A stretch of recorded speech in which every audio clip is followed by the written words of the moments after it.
Hello to all my imaginary friends. I am sorry it's been about 3 weeks since I posted my last weekly video updating you about my goals and about the new year. We'll start off with the good things first. First, I read 9 books this last 3 weeks. I read some really good ones and some not so good ones.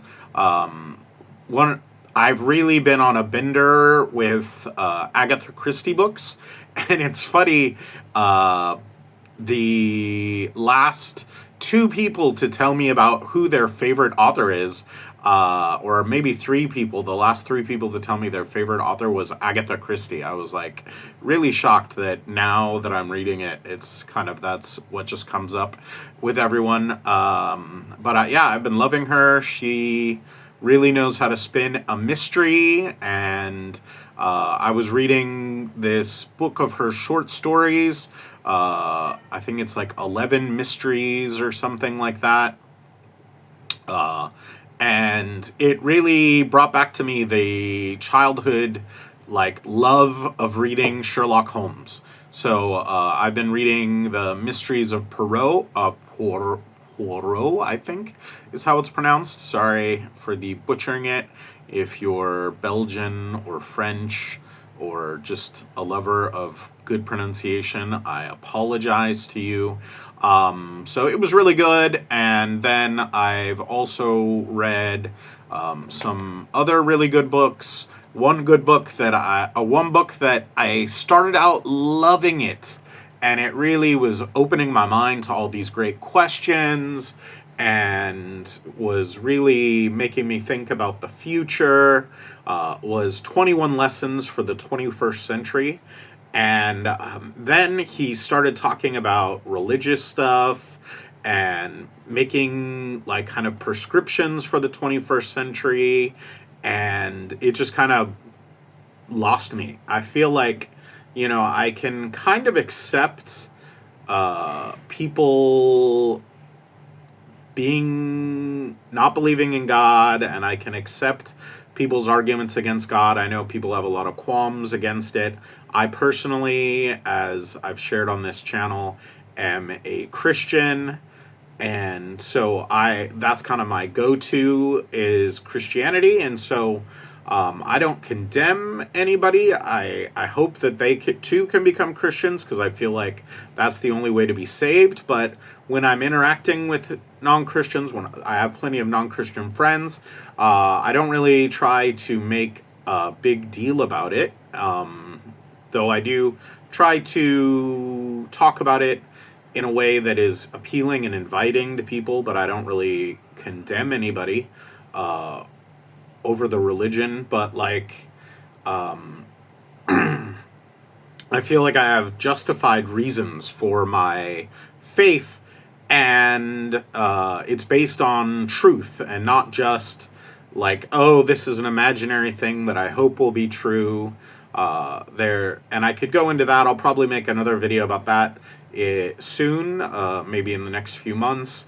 But this guy, he was like, oh, the only morality is reducing suffering, and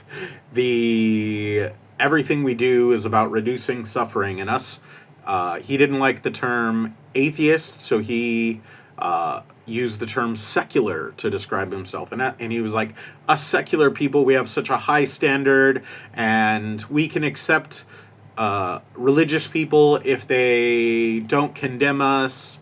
And I understand you don't want to be condemned, but he was like, you have to be kind of just accepting of everything and don't have any hardline stance. And as long as you're trying to fit in with the secular world, it's okay. But if you're overly religious, it's not okay. And so that just kind of lost me. I felt like that is the religious prejudice that he's condemning. That as a Christian, if I say, oh, if you adhere to Christian values, and as long as you're acting in a Christian manner, we'll accept you even though you don't believe in God. That's just not how Christians think that we think you need to believe in God or you're not going to go to heaven, but we're not going to necessarily condemn people for not doing, or at least myself. I know there are Christians that condemn people for not living according to the Bible, but I think that's the very thing that he was condemning, that he was trying to get away from, was this condemnation. And so that just kind of spoiled me to the book. And then I can't really remember the other books that I read this year. Maybe later today I'll do a run through of my first 3 weeks or 3.5 weeks of reading for the new year. But then let's get to what I really feel like is a big win is my weight loss. I've lost almost 4 kg, just under 9 pounds since December 30th. And super happy about that. I feel like it's going in a good manner.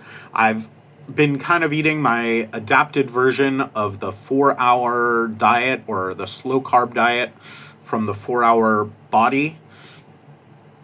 In the 4-hour body, it says on your cheat day to have a diet-based breakfast. I just have kind of whatever comes up. Sometimes it's an egg sandwich would not be on the diet.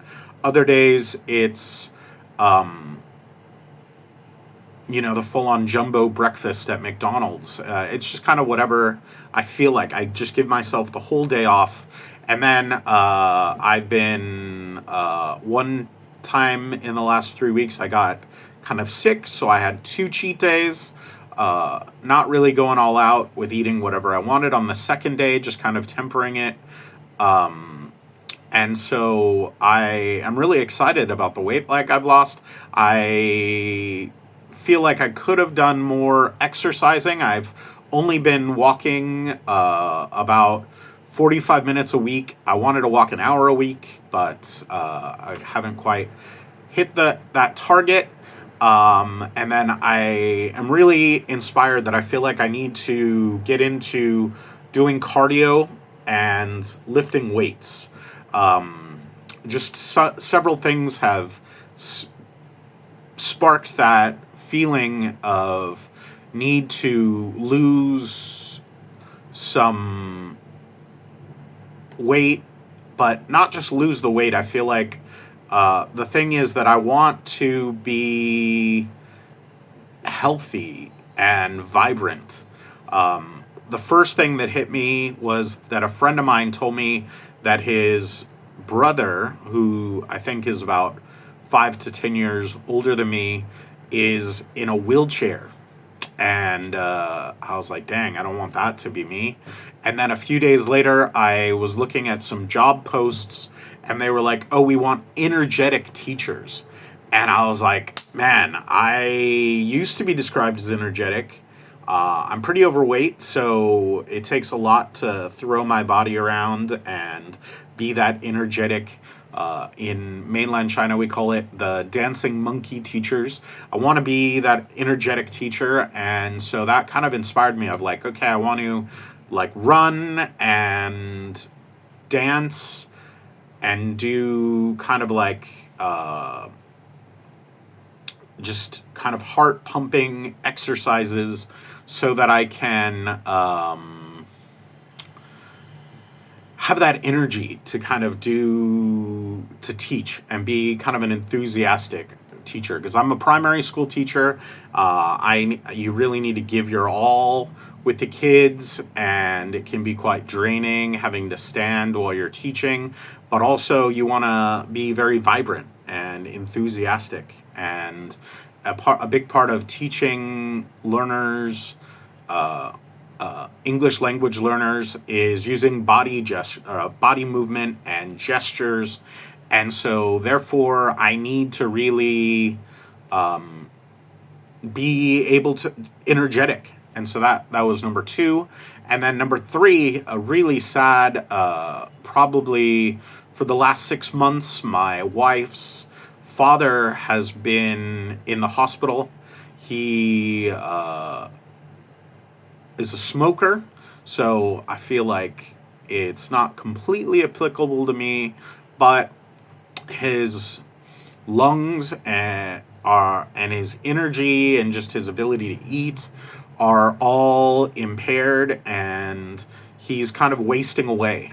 And I'm like, man, I really want the cardio fitness to be good so that I am not gonna waste away. I don't smoke, but I feel like, being overweight is possibly gonna lead to health problems in the future. And so these three things have really inspired me to get together my cardio fitness and to amp that up in addition to just walking, which walking I know really helps me to lose weight, but I feel like I gotta go beyond that. And then I want to be strong. Another thing that I forgot, but I just remembered, is this condition, this physical condition that elderly people suffer from, is being frail. And that, I think often we think of old people as being frail, but that's actually a medical condition that you're clinically frail. And so I'm like, that's why I need to lift the weights. And I think all of this goes together, that I don't want to be too old. I'm 48 now, and I'm hoping to have a good life through my 50s and 60s and into my 70s. But, I'm over the hill, definitely. I don't even know if I'm middle-aged anymore. It's, maybe I'll live to 100 and then I'm still middle-aged, but I remember when I was a little kid reading a book about health sciences, life sciences, and it said the lifespan of the average person was 70 years. So, both of my parents, they're living well into they're almost 70, and they seem pretty healthy. But